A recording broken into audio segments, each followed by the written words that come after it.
Kenya is stepping into a bright new future where every citizen's retirement is not just secure, but golden. The Retirement Benefits Authority, RBA, in conjunction with the National Treasury, shall be unveiling RBA's 6th strategic plan and the National Retirement Benefits Policy on Thursday, August 29, 2024 at the Kenyatta International Conference Center between 9 a.m. and 11:30 a.m. Imagine a future where your golden years are truly golden, marked by dignity, financial security, and peace of mind.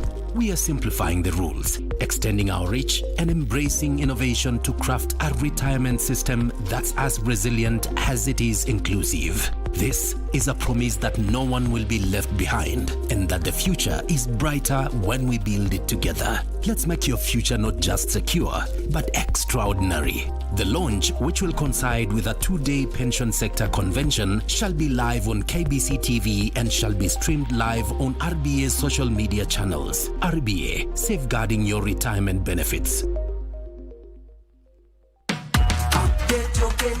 Niaje mam, umeupdate token meter yetu? Ai, kuupdate token meter yetu? Hiyo ni nini? Acha nikuchanue mam. Leta simu yako. So, kuna hii text tulipata from Kenya Power. Kwa hiyo text kuna code 2. Weka code ya kwanza ku reset token meter. Alafu weka code ya pili ku update token meter. Haya, ni hivyo tu. Wacha niulize wa mama wangu wa chama kama wameupdate token meter zao, wajipange.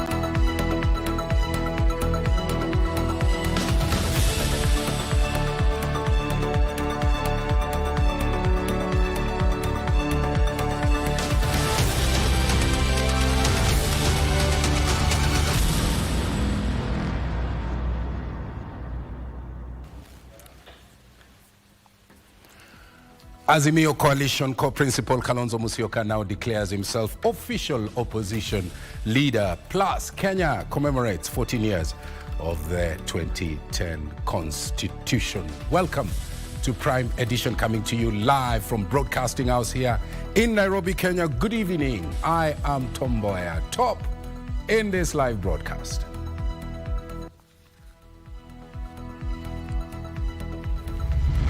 I have the ability to transform all these materials that I have into wealth for the benefit of my people. On behalf of the people of Kenya, I wish the Honorable Raila Odinga success as he makes his case to be elected as the chairperson of Africa Union Commission. Unveiled for Africa, the East African Community Heads of State endorse Raila Odinga's bid for the African Union Commission chair.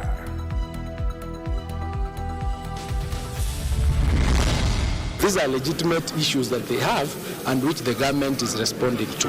All that we are asking is that as we respond to them, they should go back to class and continue teaching as we resolve those administrative issues.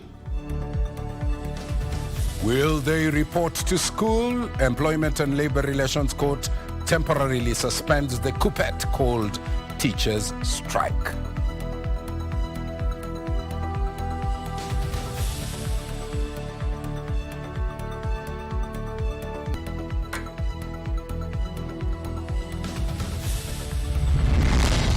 Our official leader of opposition, Mheshimiwa Stephen Kalonzo Musyoka. And also filling the void, Wiper leader Kalonzo Musyoka declares himself the face of Kenya's opposition, following Raila's focus on greener pastures.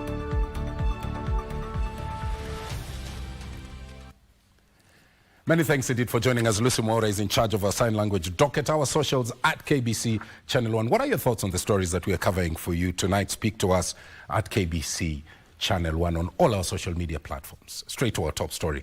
The East African Community Regional Bloc has formally endorsed Kenya's African Union candidate Raila Amolo Odinga in his bid to succeed ongoing chairperson Musa Faki Mahamat.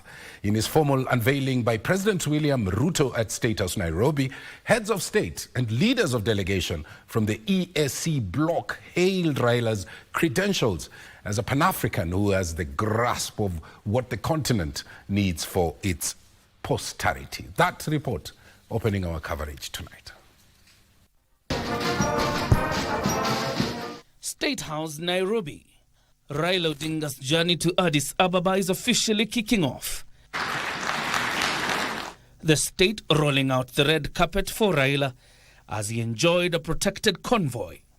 To build support around his candidature, Kenya had invited East African community heads of state and government for the official unveiling.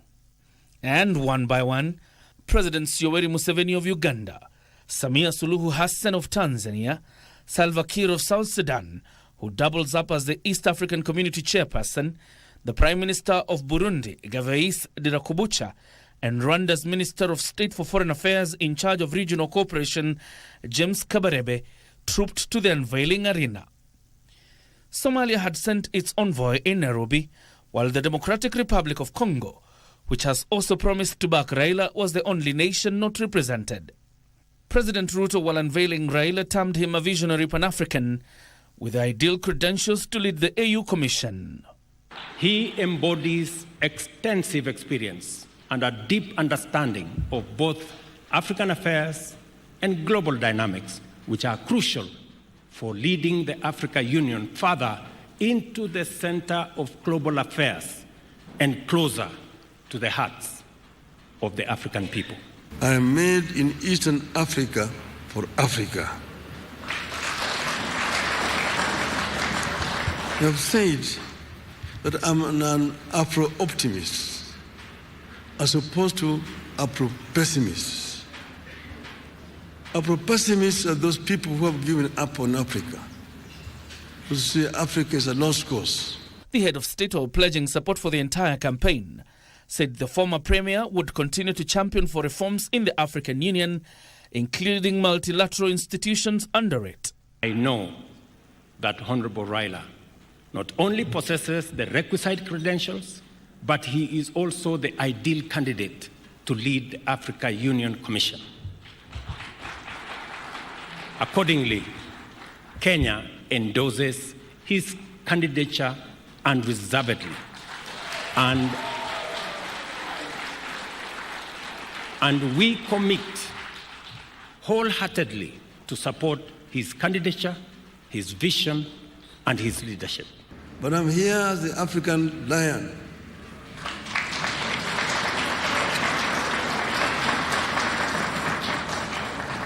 I've been asleep in the jungles of the Congo, but now I'm awake, and I'm sitting on African gold, African oil, African diamonds, African iron and copper ores.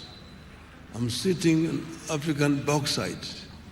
I'm sitting on African lithium and coltan and uranium. And I have the ability to transform all these materials that I have into wealth for the benefit of my people. We are here, Your Excellency,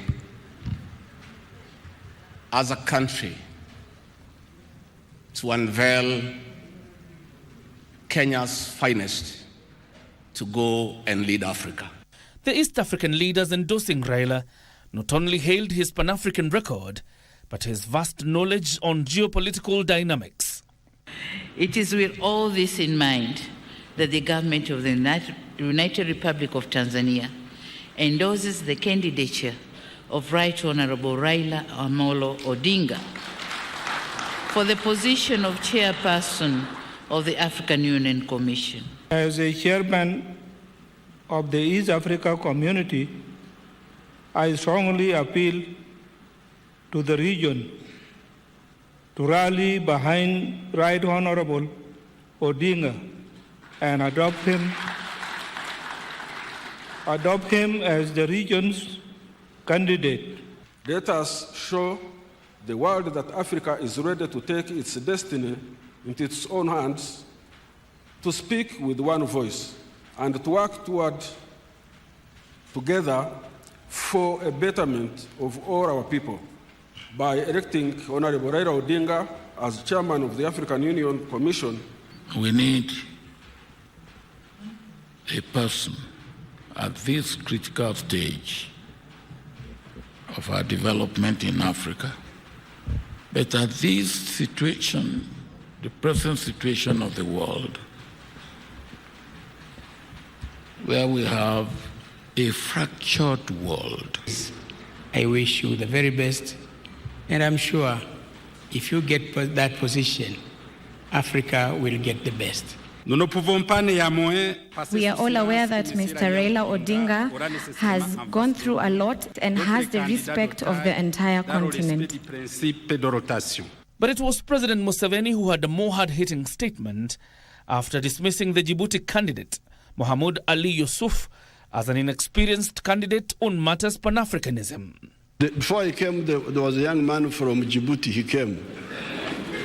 The young man I normally see him that he's a minister. He came and told me that he was the one who was the candidate for Djibouti. Of course, I greeted him well. We took photographs.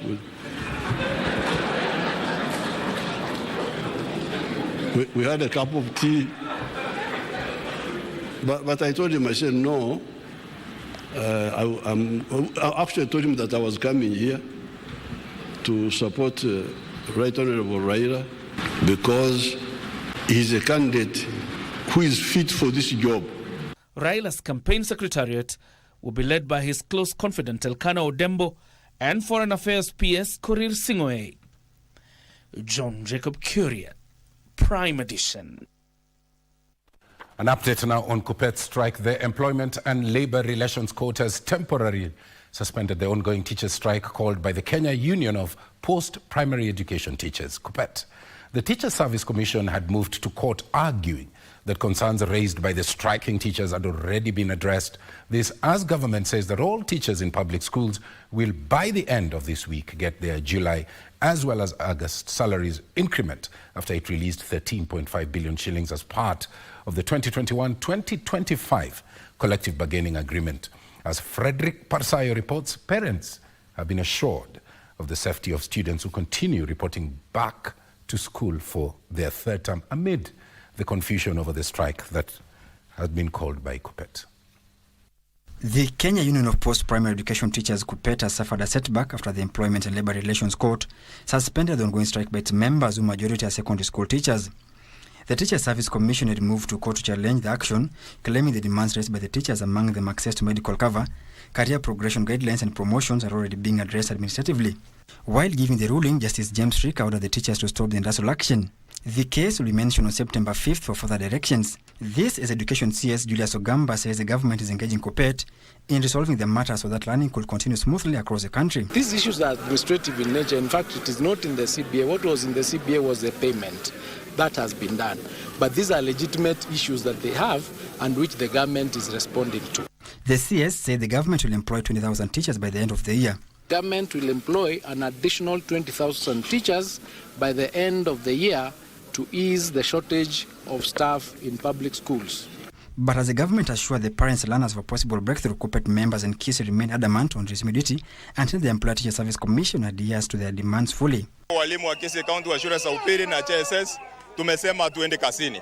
Haya maneno ambayo wanasema ya kwamba sisi kama walimu tumelipwa pesa ya CPA ilikuwa maneno ya mdomo tupu. So was the situation in Narok town after teachers scattered activities along Narok-Bomet Highway. Teachers of Narok did not go to school as they heeded the advice from the union. Today, we are now moving around the town We are bringing the town to a standstill. And in Embu County, Kuppet members stormed Embu East Sub-County offices to present their grievances. We would wish the government to actually do as directed by the courts. The court pronounced itself.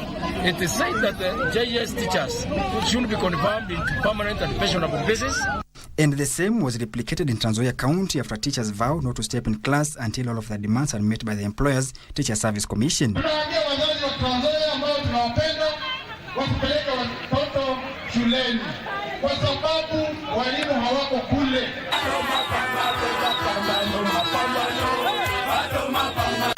Sasa tafadhali au nawaona hapa ni walimu wa sekondari. Wakati unatuma mtoto wako shule ujue ya kwamba hayuko katika mikono yetu. Sisi tuko nyumbani na sisi tuko barabarani. Parsai Frederick, Prime Edition. Now, Azimio Coalition Co-Principal Kalonzo Musyoka has ruled out a power vacuum.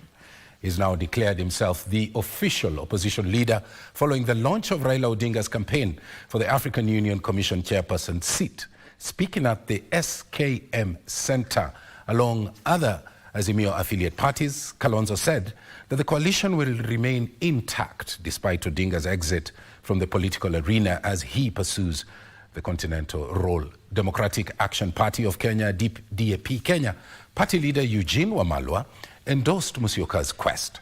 Kalonzo and the leaders maintain that they will engage Kenyans on the way forward in the coming days. While our leader embarks on this new chapter, the Azimio Coalition remains steadfast with a firm commitment and shared objectives of addressing the issues of concern to our people. We continue to advance the people's agenda for the socio-economic and political transformation and always build on the foundations laid by our leader. We have the responsibility, of course, as he exits the raucous scene, to ensure that the part of the Constitution that requires a vibrant opposition is kept going, and under the leadership of our official leader of opposition, Mheshimiwa Stephen Kalonzo Musyoka, and all those here and many others who are not here. We believe that we have that responsibility as part of ensuring that the Constitution of 2010 is implemented. If he was still actively participating in politics in Kenya, and that is to keep checks and balances in the excesses of the government, we will ensure, as those who are remaining in opposition, that we fight for Kenyans. We will ensure that the government, that which they promised, is in. Now, as Kenya commemorates 14 years of the 2010 Constitution, stakeholders, including the Law Society of Kenya, religious groups and civil societies have warned against attempts by the political class to amend the law for selfish gains. They slammed the NADCO process that proposed entrenchment of the new offices, such as the office of the official leader of opposition and the Prime Minister, saying that any changes in the Constitution must be people-centered. And as Give Us On Minor reports, the non-state actors lamented what they claimed as curtailing of human rights freedoms, such as police use of extrajudicial force when dealing with protesters. The Law Society of Kenya, religious organizations, including the National Council of Churches of Kenya, civil societies, and other professional groups, on Tuesday gathered at the Fungamano House to mark 14 years since the promulgation of the 2010 Constitution. While hailing the Constitution for major strides made in the achievement of democracy, the stakeholders declared lack of respect for the Constitution as a major drawback. As a teenager of 14 years, the Constitution is below the high expectation that we had, but is definitely doing better than the previous Constitution. They said 14 years later, Kenyans' freedom of expression, speech, peaceful protest and picketing is still curtailed by police. This level of public participation that we've seen in the people of Kenya should be encouraged and should not be fought, should not be met by impunity and abuse and misuse of police power and criminalization of the criminal justice system. Other ailments hindering the spirit and letter of the Constitution, according to the stakeholders, is corruption, unaccountability, and disrespect of court orders. This is an opportune time to remind the current government that we expect nothing short of complete compliance with each and every dictate of the Constitution. The economy is going nowhere if court orders are not going to be obeyed. Investors will avoid a country whereby court orders are disregarded because they know that if they come into problems, it's the big man's word against their word. So who will put serious money there? As the Independent Electoral and Boundaries Commission states months without commissioners, the stakeholders said the political class hijacked the electoral system through legislations to their advantage. These as members of the civil society and Kenyans protested police brutality and arbitrary arrest against peaceful protesters. I've gathered here, I've spent the entire day together with my comrades at Central Police Station, ensuring and facilitating the release of 44 comrades who were picked off the street yesterday. And some of them were arrested in a whole matatu, and some were brutalized, as you saw, like Professor Ogola and comrades Modiora and comrades Gesore. As the country marks 14 years of existence of the 2010 Constitution, stakeholders have warned that any attempt to review the Constitution must be done for the people and must be initiated by the people. Giverson Maina, Prime Edition, Nairobi. Well, that story brings us to our first break. It's 90 minutes past the top of the hour, and the government of the Kingdom of Saudi Arabia scaling up the exchange ties in the education sector with Kenya. Plus, also coming up, your favorite weekly program, Military Tales. Stay with us.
Siamini. Amini usiamini. Holiday Bonanza ni ya kila mtu na zawadi zitakufikia mahali popote. Dial *570#, chagua option 4 na zawadi kibao zinakungoja. Ikiwa kila wiki kuna 250,000 Kenyan shillings za kushindaniwa. Ni *570# pekee. Option 4, tushinde.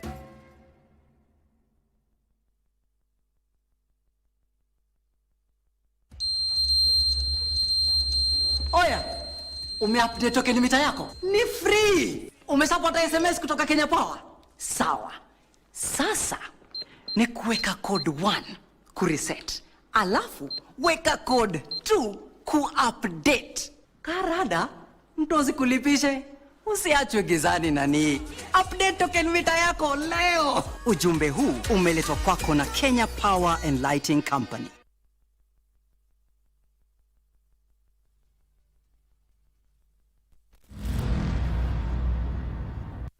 Welcome back to Prime Edition. Betty Kiptum is on standby with the day's business, and coming up with the day's sports is Karen Kibet.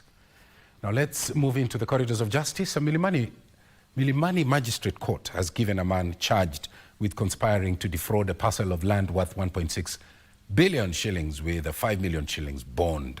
The accused, Francis Muhuhu Ndinguri, who pleaded not guilty, was charged with 2 other counts, among them falsely presenting himself as the director of the Messrs Langton Investment Limited. Details in the Scales of Justice segment.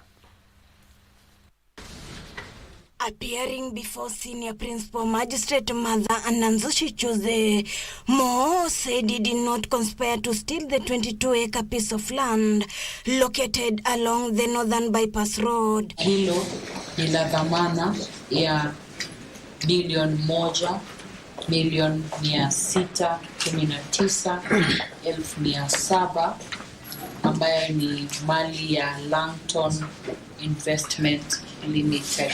The court was informed that on 24th February last year, a certain certificate of registration was forged and purported to be the one belonging to Mesa Langton Investment Limited. According to the prosecution, a provincial certificate of title was also doctored. I'll also give you the option of giving us 2 sureties, the security that comes to the 5 million. In the alternative, you will give us a cash pay of 1 million. Pre-trial conference is set for 10 September. Elsewhere, the Directorate of Criminal Investigation has been given the green light to hold a suspect for 3 days as they had requested. Ombi langu ni kuwa mshukiwa aweze kuwa katika kituo cha polisi cha Capitol Hill kwa siku ambazo ni 3 kumaliza uchunguzi wetu. Investigating officer Peter Githinji told trial magistrate Mother Nanzoshe that Edward Otundo smuggled concealed goods in a truck which need to be subjected to forensic analysis. The miscellaneous application will be mentioned on 30th August. Ruth Wamboi for Prime Edition. Government is calling for a coordinated and sustained response from national, regional and international actors in dealing with the severe and multifaceted impacts of the climate change across the continent of Africa. Environment and Climate Change Cabinet Secretary Eden Duale says that Kenya is keen on achieving a common position that will help to bridge the policy gap currently existing in the African countries in the attainment of proper management of climate change effects. A 3-day consultative meeting on the development of the African position on climate change, peace and security kicked off in Nairobi on Monday. Early warning for all initiative that he took in Sharm el-Sheikh, in Egypt. It's about $3.1 billion, investment that would make it possible for all countries to be equipped with early warning.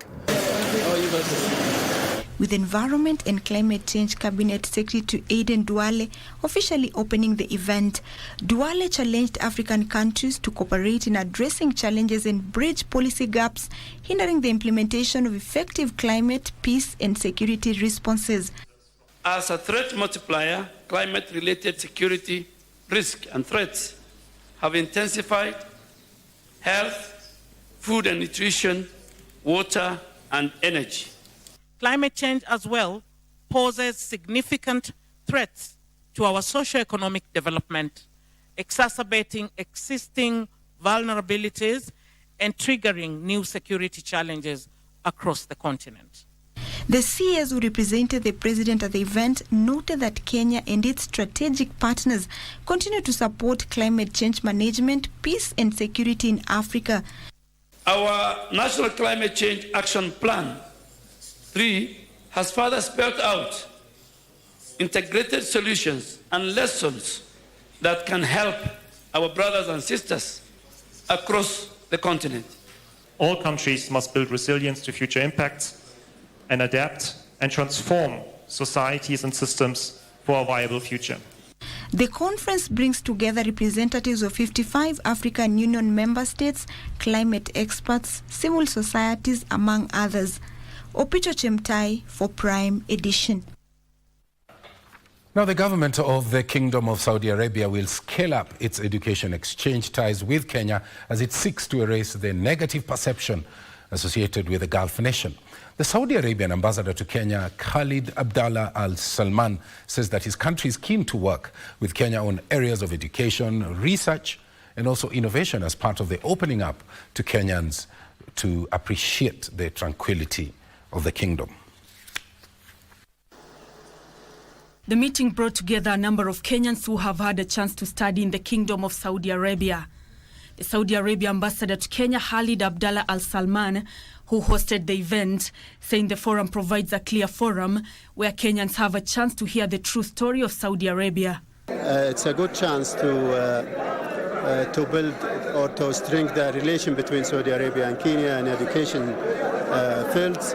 We are working in that. We are looking to extend the experience between the university in Saudi Arabia and Kenya. Now that the scholarship has been diversified, and I think it will also foster better relationship with the Kenyan government and also with the Kingdom of Saudi Arabia. They have many other courses, engineering, computer, medicine, all that kind of things. So it's something that is broad-based like any other. And the good thing is that once they give scholarship to Kenyans or foreign students, it is 100% free. Al Salman saying his country will continue strengthening its bilateral ties with Kenya, not only in education, but all spheres of development, and the alumni have a critical role to play in the dispensation. And in that, we are looking to extend the experience between the university in Saudi Arabia and Kenya. We know each country has their own experience, and we are working in that. We are looking also to sign the memorandum in education, and it's ready. I think we can sign it during the official visit.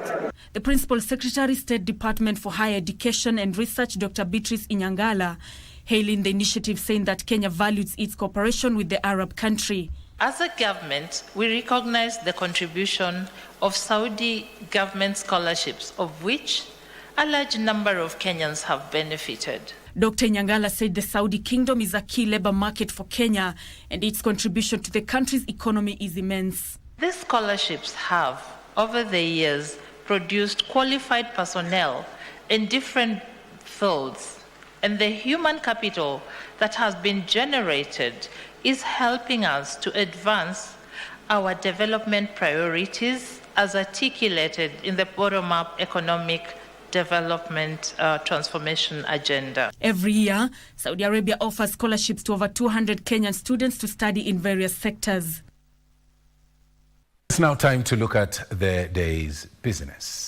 Thank you, Tom. And indeed, as you've said, let's update you on what is happening in the world of business. My name is Betty Kiptum. The private sector, which has been instrumental in driving the growth of Kenya's ICT sector, is calling for more proactive measures from the government to safeguard the country's digital infrastructure. Biobab Managing Director Sylvia Anampiu noted that facilitating efficient policy reforms will encourage infrastructure sharing to enhance efficiency and reduce costs across the board. Trevor Ngendo reports.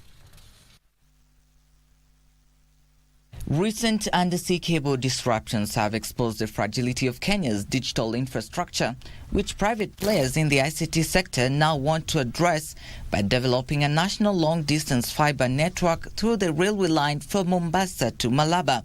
Eliminating the digital divide is the hurdle, the task that we must surmount, each in our own ways and according to our capacity to deliver Kenya's digital promise and broadband. Strategic integration of terrestrial and undersea cables in Kenya creates a more resilient and redundant network, reducing the risk of service interruptions.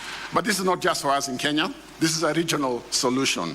And we are excited because the industry has been challenged, really, to roll out more fiber in partnership with the government. And so this is a bold step. 1,000 kilometers of fiber, my friends, is not a small deal.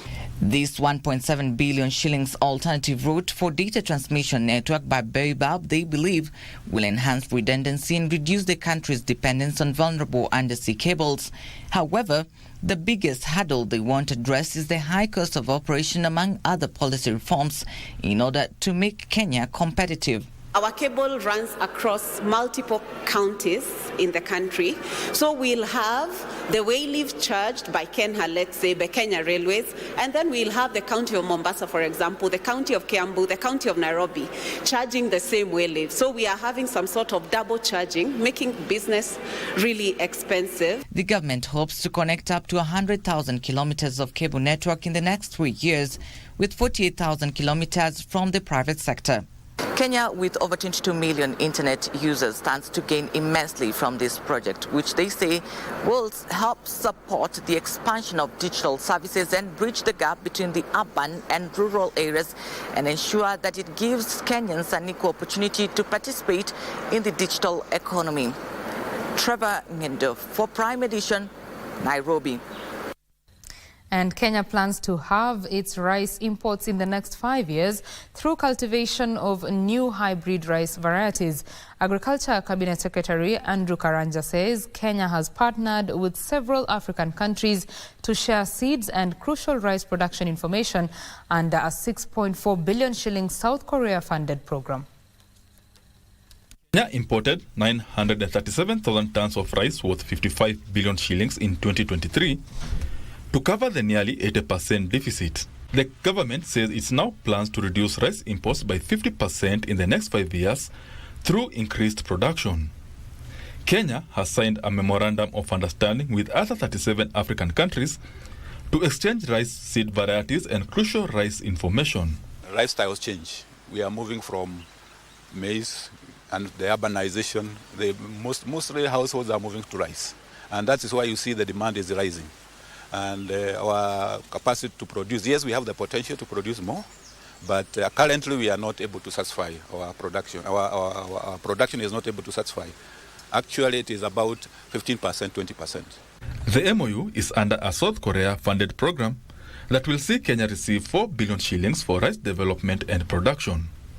The development of agricultural science and technology will surely help to promote African economy as well. Korea is a perfect example for us. It's because even then they don't have big farms. They have very small farms, but very high productivity because of using certified seed and very intensive management systems. Already 28 rice varieties have been developed, with Kenya ready to roll out 3 hybrid varieties in rice growing regions. As Calgary, we are going to produce seed or basic seed, which now can go to private sector who can produce certified seed extensively for use across the country. Kenya's per capita rice consumption is expected to hit 30 kgs by 2027 from the current 28 kgs, raising the demand to an estimated 2 million tons from the current average of 1 million tons annually. Benson Rioba reporting for Prime Edition. And legal proceedings related to Old Mutual Holdings PLC will not affect services rendered by other entities within the Old Mutual Group, including honouring insurance claims as well as investment services. Here is Regina Manyara with the details. In the matter before court, the petitioner claims that the minority shareholders have been denied access to important company records, including financial statements, minutes of board meetings, and other documents. The petition also seeks to have Old Mutual Holdings Limited liquidated under the provisions of the Companies Act and the Insolvency Act. This is a dispute at a shareholder level. It doesn't impact our staff and how operations continue. This follows the sale of the Tanzanian subsidiary last month. Acknowledging the court order, Odinga affirmed it only affects Old Mutual Holdings PLC, while other entities continue with normal operations. We will continue to pay claims as usual, and I think that is what makes for a business that has investor confidence and customer confidence. At the same time, the group has rolled out a capacity-building initiative targeting smallholder businesses. We are bringing onto this entire place, onto this ecosystem, things that SMEs need around risk mitigations, around investments, around insurance. Both ourselves as well as our competitors, reinsurers, are working quite hard to try and find solutions around agriculture. Towards making insurance products attractive to MSMEs. Regina Manyara reporting for Prime Edition.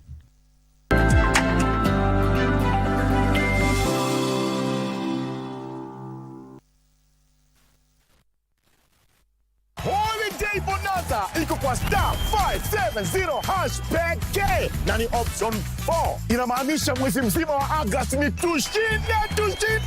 Dial star 570 hash, chagua option number 4 na ujipatie ushindi wako wa bidhaa au chapa, kwa sababu tumejaza. Kila wiki tunatangaza mshindi wa 250,000 Kenyan shillings na zaidi na zawadi chungu mzima. Alafu guess what? Tumerudisha Probox ndani, na isitoshe Mazda Flare pia iko ndani. Ni star 570 hash pekee, option ni 4. Holiday bonanza, tushinde!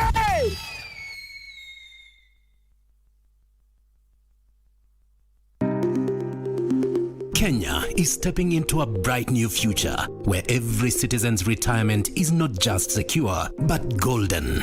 The Retirement Benefits Authority, RBA, in conjunction with the National Treasury, shall be unveiling RBA's 6th Strategic Plan and the National Retirement Benefits Policy on Thursday, August 29, 2024, at the Kenyatta International Conference Center between 9 a.m. and 11:30 a.m. Imagine a future where your golden years are truly golden, marked by dignity, financial security, and peace of mind. We are simplifying the rules, extending our reach, and embracing innovation to craft a retirement system that's as resilient as it is inclusive. This is a promise that no one will be left behind, and that the future is brighter when we build it together. Let's make your future not just secure, but extraordinary. The launch, which will coincide with a 2-day pension sector convention, shall be live on KBC TV and shall be streamed live on RBA's social media channels. RBA, safeguarding your retirement benefits. The young generation awakens on Y254, the leading youth TV station in Kenya. We treat you to current affairs, entrepreneurship, health, and human interest conversations. It's art, it's culture. Movies, gossip and trends, sports, Drama. We bring you a vibe like no other, straight to your living room. to keep you informed, inspired, entertained, and most of all, refreshed. We are such a vibe. Y254. Imagine.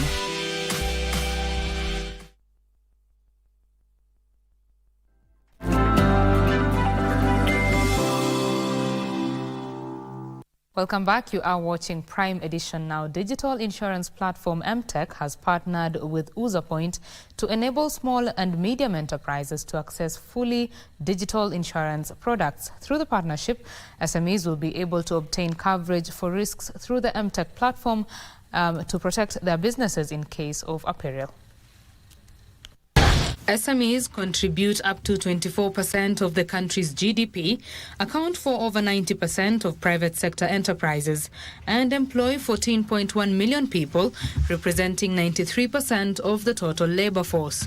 Despite their critical role in development, many SMEs struggle to stay afloat due to high levels of risk and uncertainty, leading to closures. The partnership between MTech and UzaPoint seeks to cushion small businesses by enabling them to easily purchase and manage insurance policies directly through the same system they use for other business operations. And we believe the partnership with UzaPoint should be able to drive insurance penetration, especially in the SME space, beyond that percentage. We're now two tech companies that have been able to leverage technology and offer insurance to a space that we believe has been untapped for a very long time.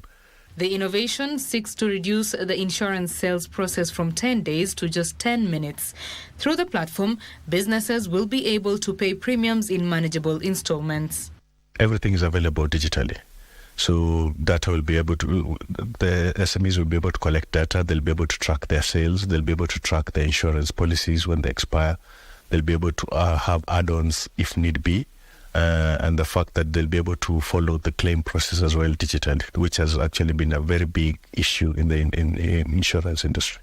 Being a digital company ourselves, it's very easy to penetrate the market right now if you decide to use the digital way. So I think lack of knowledge plays a very big part for SMEs not really looking into taking insurance at all. Betty Kiptum, Prime Edition.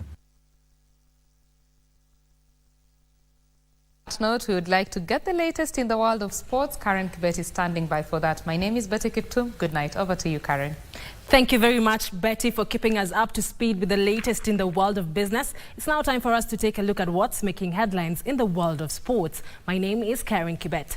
Now, Mercy Jepkemoi, Sheila Jebet, Andrew Kipto and Ishmael Kipkurui will start Kenya's medal hunt on the first day of the 20th World Athletics Under-20 Championships in Lima, Peru tonight. Meanwhile, the Kenya Tourism Board will partner with athletics training camps owners across the country to promote their facilities to international athletes and sports enthusiasts. Bragging of both national titles in 3,000 meters and 5,000 meters, Mercy Chepkemoi will partner with Sheila Jebet in the 5,000 meters final from 1:25 a.m. It will be followed by the men's final 30 minutes later, where the world cross-country junior champion Ismael Kipkurui Rokito and Andrew Kipto Alamisi will carry the Kenyan flag. Diana Chepkemoi and Sharon Chepkemoi will also compete in the 3,000 meters women's heats, the only other Kenyan event of the evening. Team Kenya, which consists of 21 athletes, 11 men and 10 women, will seek a better finish than the 2022 edition, where it finished 4th overall with 10 medals, 3 golds, 3 silvers and 4 bronze medals. 1,700 athletes from over 130 countries are competing in the 5-day championships, which will conclude this Saturday. Elsewhere, the Kenya Tourism Board will partner with athletics training camp owners across the country to promote their facilities to international athletes and sports enthusiasts. KTB CEO June Chepkemei says Kenya's rising status as an athletics powerhouse continues to attract international athletes to train alongside Kenyans, adding that KTB will continue to position the country as a home of champions. We also have some training facilities that have not been brought to our attention. We are open. We want to work with them. We want to package those circuits that is specific to sports tourism so that we can add value to the investors within the tourism sector and, most importantly, position our country favorably in terms of sports tourism as home of champions. Team captain Samuel Mushai and his deputy Asia Sururu will be Kenya's flag bearers at the opening ceremony of the 2024 Paralympic Games scheduled for tomorrow in France. Kenya is being represented by 13 athletes and 7 guides after former Kenya Sevens international Oscar Dennis, now a paracyclist, replaced injured Benson Waniki as Kenya's Ogada's guide in tandem road race B1 after being unveiled today by the Kenya National Paralympic Committee. Ogada and his pilot Mwaniki were involved in a road accident while training in France, but Ogada escaped without injury. The Paralympic Games, which take place a fortnight after the Olympic Games, commences tomorrow, the 28th of August through the 8th of September 2024.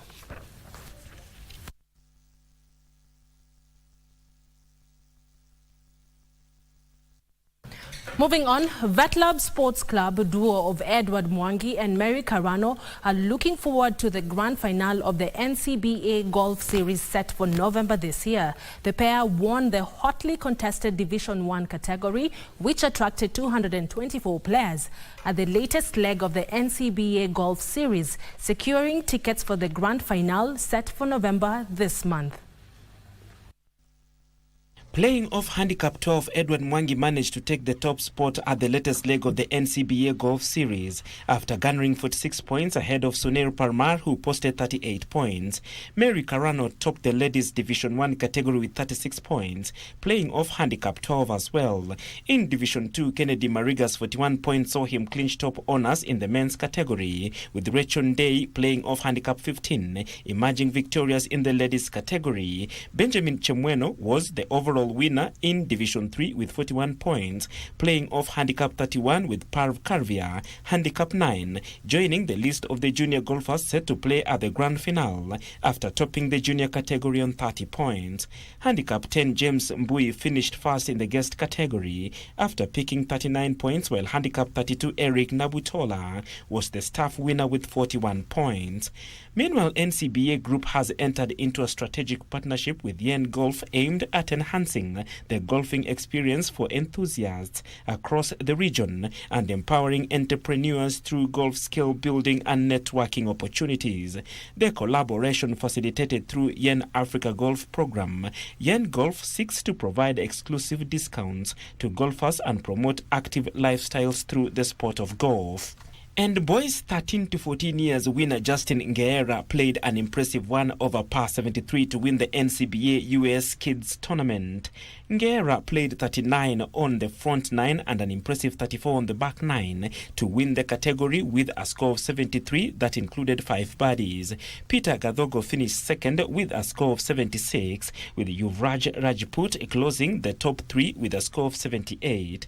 In the boys 12 years category, Palash Tank and Jeff Ekivi tied with a score of 80, forcing the only playoff of the day. Palash won the playoff to be ranked first and collected the previous winner's 30 points. Muridhi Gatu finished third with a score of 83, 3 strokes off the top 2 players. In the boys 11, Adam Nesbitt was impressive with a winner score of 79 in a category that attracted 9 players. Sichao Huang finished second with a score of 83, as Alexandra Mbuga ended up third with a score of 87. Thank you very much, Barkley, for that report. Now, for the time provided, those were all the sports stories we had for you tonight. My name is Karen Kibet. I'll see you tomorrow at the 9 p.m. news. I hand you back to my colleague, Mboya. Good night.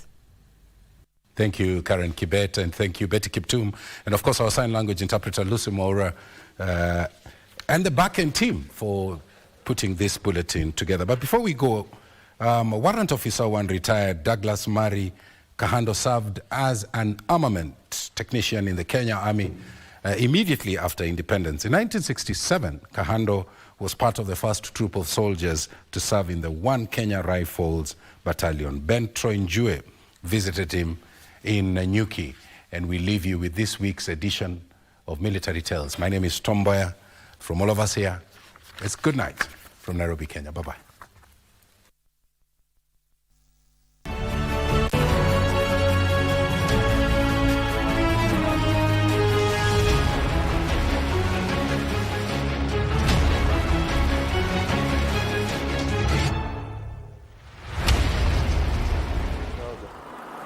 We travel about 200 kilometers from Nairobi to Nanyuki. And to be specific, we are at the equator, which is latitude 0.0 degrees. And this line separates the northern and the southern hemisphere. This line passes through about 13 countries of the world, Kenya included. Nanyuki is a military town, and rightly so, because we have the 1KR here, we have the Laikipia Air Base here, and we also have the Batuk, that is the British Army training unit here in Kenya. We are here to meet one military veteran by the name of Douglas Kahando, who is about 80 years old. He was among the first soldiers to join the Kenya Army after independence, and also was among the first officers in the 1KR, which is right here in Laikipia. And he has actually challenged me to a workout after the interview. Let's go.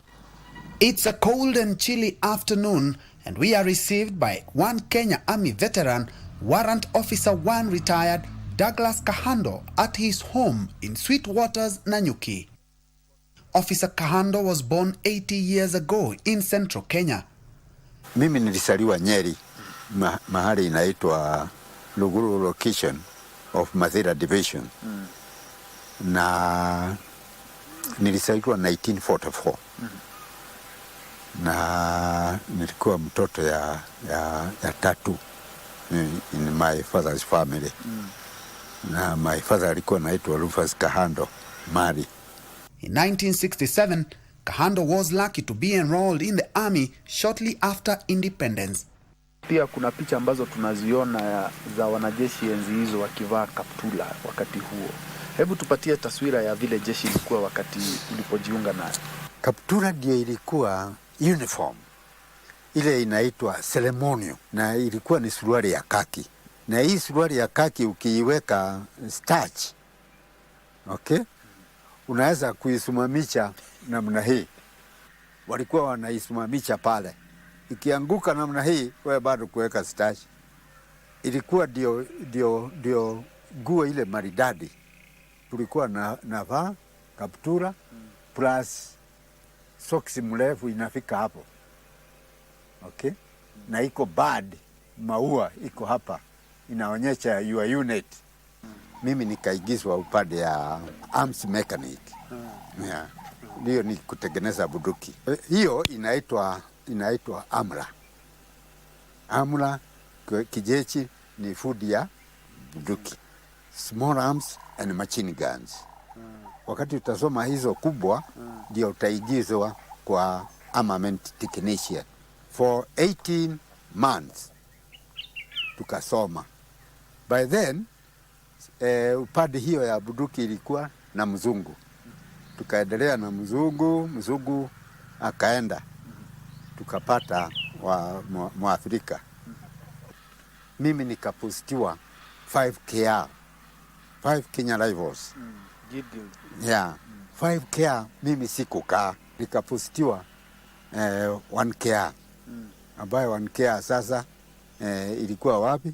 Hapa Nanyuki. Ilikuwa hapa Nanyuki. Na already ilikuwa imetoka Nakuru. Imekuja hapa. 1974 nikaitwa para kwenda kuruka na maburi. Yeah, na nikaenda na nikaruka. Among his duties as an armorer was to arm and repair weapons for his unit in readiness for missions. Kaenda kutengeneza mabunduki northeastern, 1K ikiwa iko northeastern, ni tani yao ya kuwa northeastern. Okay? Yeah, zile wakati wa mashifta hiyo. Yeah. Ilikuwa nakaa unit inakaaga 6 months huko. Nikaenda nikatengeneza, ame naye ikachukua hiyo advantage ya mimi kuwa naenda kutengenezea 1K. Wakataka nisunguke all units. He was later posted to the Kenya Army Electrical and Mechanical Engineering School Kaimi. Sasa nimetoka 1K, nimeenda back to my mother unit. Ambayo ni workshop. After promotion, the army man later flew abroad to further his training as an armament technician, and upon his return, Kahando became an arms instructor. Nikapata sasa sponsorship ya kwenda long course ambaye ni Britain ya 1.5 years. Kazi ya armament technician sasa. Na ikawa sasa naweza simamia nini? Kikosi. Kama hii ya 1K. Okay. Lakini mimi nikabaki huko Kaimi kufundisha. Hiyo armament technician. Ukakuwa instructor sasa. Nikawa instructor. Kukaa hapo Kaimi kufundisha, nikapata hata utu. Na finally nikapostiwa 4th Brigade na nikapata O1. Sasa nikaja 4th Brigade hapa Nanyuki. Nikarudishwa Kahawa, nikaenda kusimamia ile workshop kubwa 86. Alafu nikakaa miaka 5 ndio nikaretire.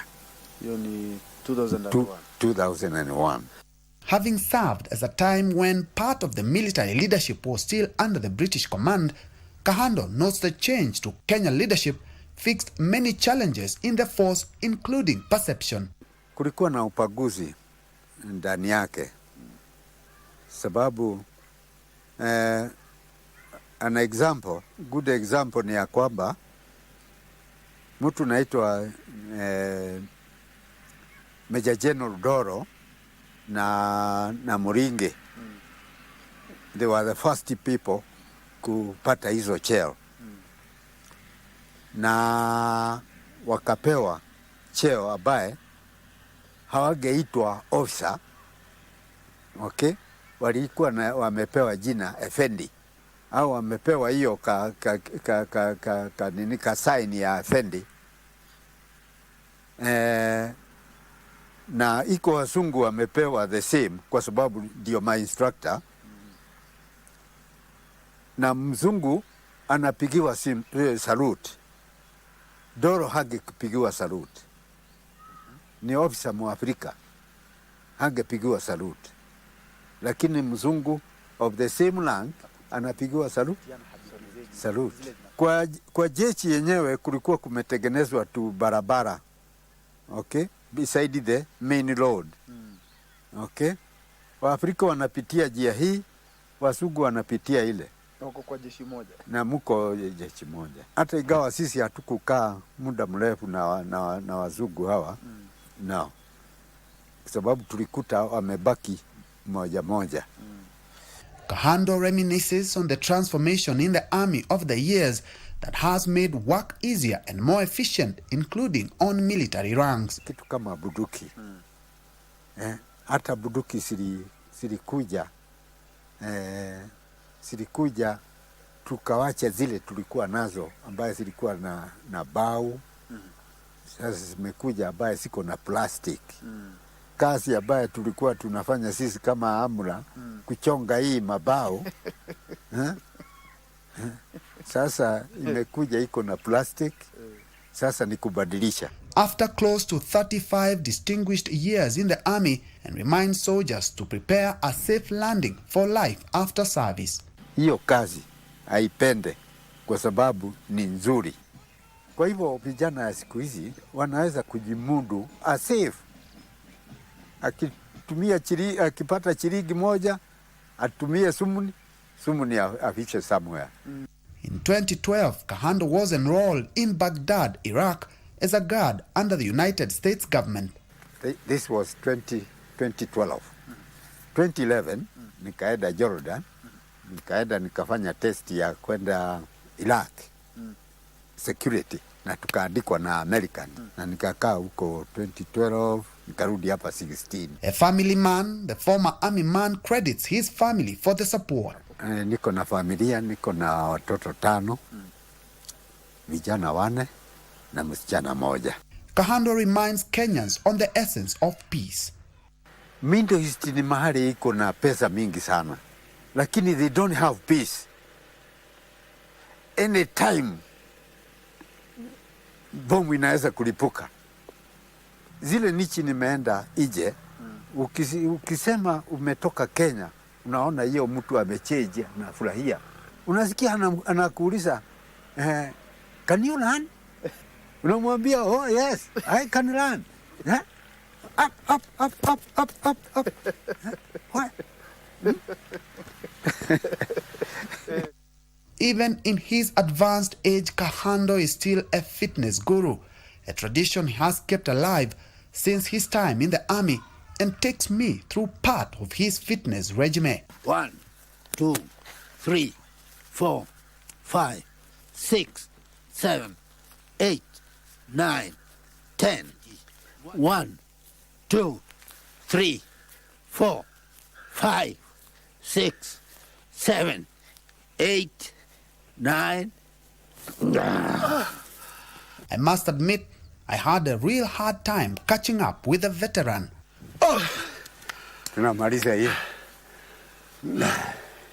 And as to who won the workout, your guess is as good as mine. Since his retirement, he has embarked on business and farming, which keeps him busy in his expansive farm.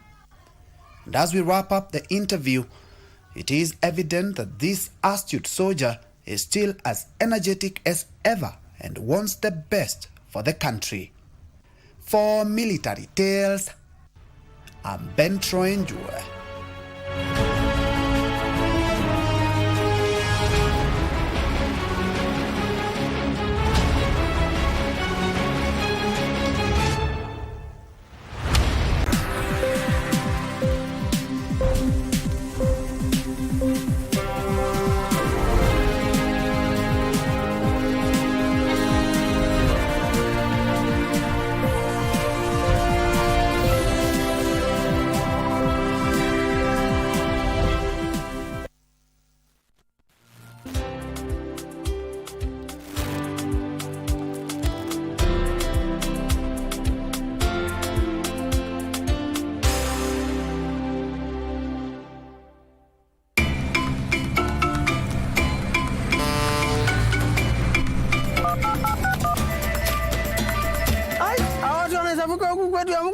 Siamini. Amini usiamini, Holiday Bonanza ni ya kila mtu na zawadi zitakufikia mahali popote. Dial *570#, chagua option 4 na zawadi kibao zinakungoja. Ikiwa kila wiki kuna 250,000 Kenyan shillings za kushindaniwa. Ni *570# pekee, option 4, tushinde.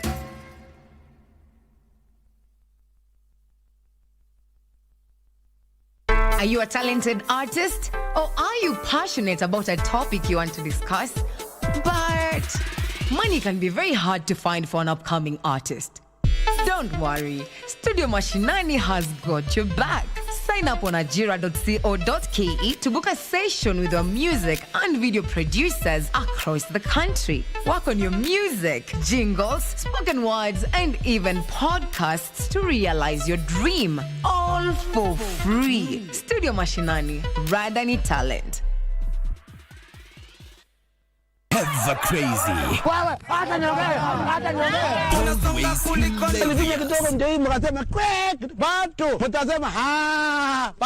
Undoubtedly